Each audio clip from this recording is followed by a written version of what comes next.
you? Good, how are you? Good, thank you. Okay, so today I'm going to be telling you why I feel it's important to read Dear Primo, A Letter to My Cousin by Duncan Tonatiuh.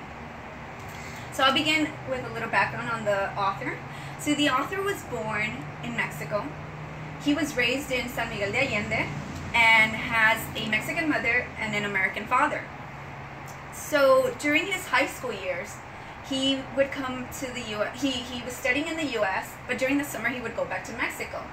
So he was able to see both the way that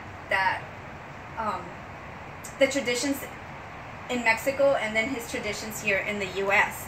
So he began to see like the differences in food, the differences in the buildings, the differences in everyday living. So this book is kind of based mainly on that, where in this book there's two cousins, two primos, and one is writing to a cousin in the U.S. and the one from the U.S. is writing to the one in Mexico. So I'm going to read a couple of lines. And it says, "Score! I just got a letter from my primo, my cousin Carlitos. I live in America, but he lives in Mexico, where my family is from. Maybe someday we'll meet. Dear Primo Charlie, how are you? Do you wonder like me what life is like far away? I live on a farm surrounded by mountains and trees. My family grows many things such as maize.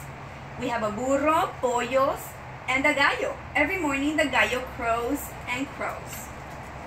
So now the cousin in the U.S. writes to the one in Mexico, and he says, "Dear Primo Carlitos, I live in a city. From my window I can see a bridge and cars zooming by, and I can see skyscrapers too."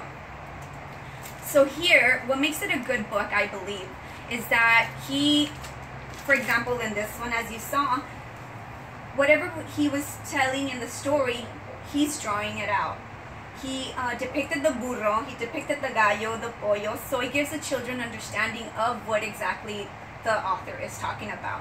Another reason why I think it's a good book, it's because the pictures are child-friendly.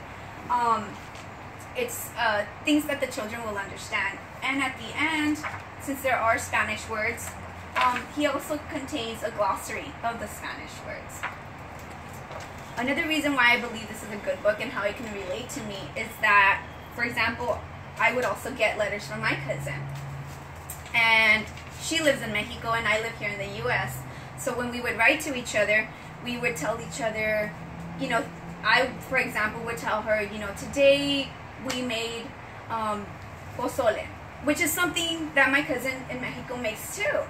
So in the same that I'm over here, that I live in the U.S., she lives in Mexico, we have similarities and we have differences. I don't ride a burro, I drive in my car, and she, to travel, would use horses or burros.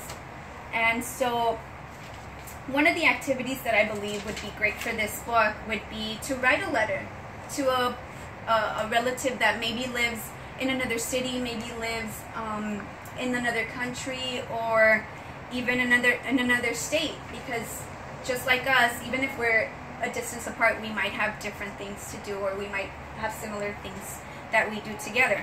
So depending on the age, they could either, like if it's a young child, they can do the drawing. They can do the drawing and say what they did with during that day, and then, you know, us as the teachers would write it out.